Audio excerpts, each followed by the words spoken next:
You, as a human being, you grow out of this physical universe in just exactly the same way that an apple grows off an apple tree. So let's say the tree which grows apples is a tree which apples. And a world in which human beings arrive is a world that peoples.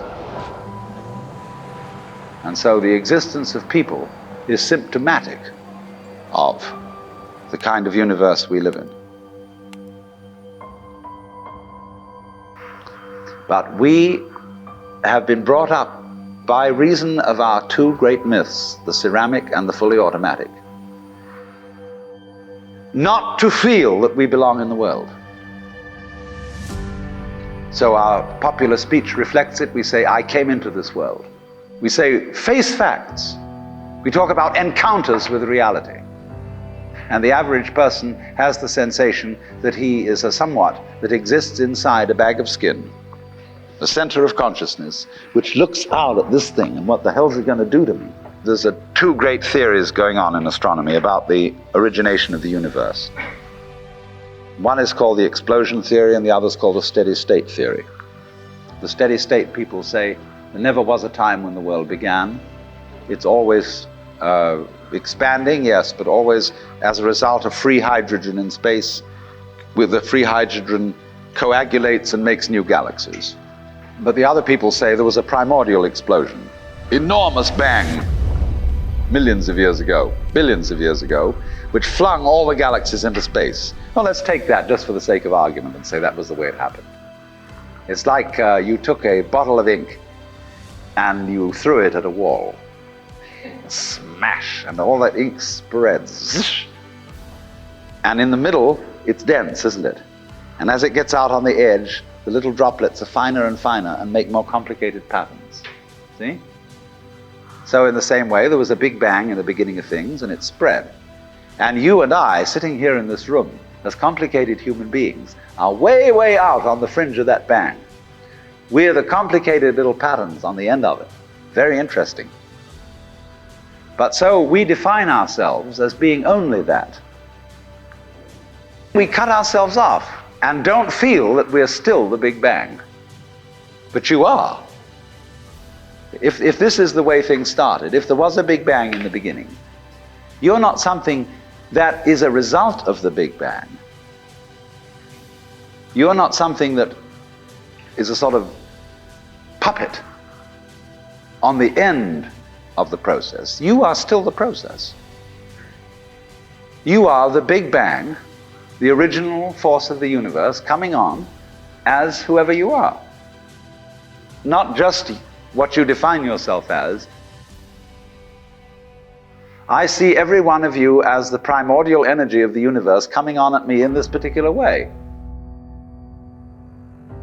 But we've learned to define ourselves as separate from it.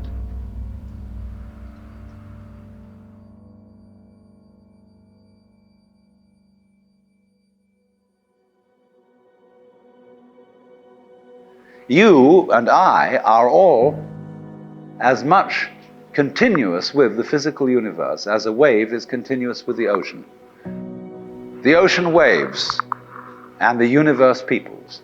And as the wave, I wave at you and say, you! The world is waving at you, at me with you. Our consciousness has been influenced so that each one of us does not feel that. We have been hypnotized, literally hypnotized, by social convention into feeling and sensing that we exist only inside our skins.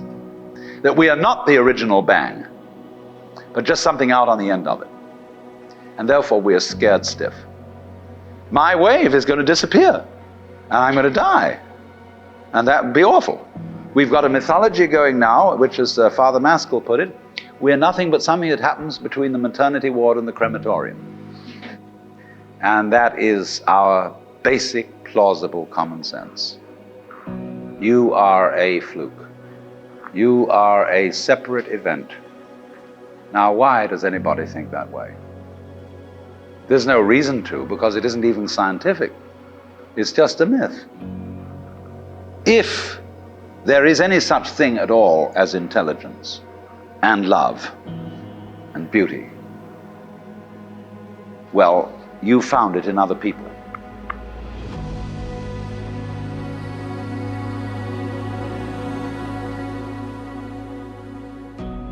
In other words, it exists in us as human beings.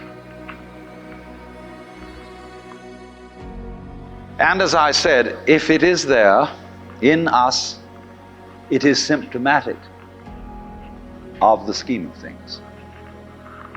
We are as symptomatic of the scheme of things as the apples are symptomatic of the apple tree or the rose of the rose bush.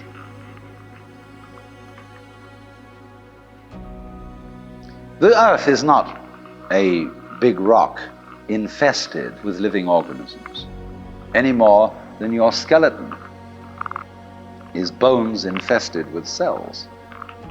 The earth is geological, yes, but this geological entity grows people. And our existence on the earth is a symptom of the solar system and its balances, as much as the solar system in turn is a symptom of our galaxy, and our galaxy in its turn is a symptom of the whole company of galaxies. And so what I'm doing at the moment is not completely described unless your being here is described also. So if that is necessary, if in other words, in order to describe my behavior, I have to describe your behavior and the behavior of the environment, it means that we've really got one system of behavior.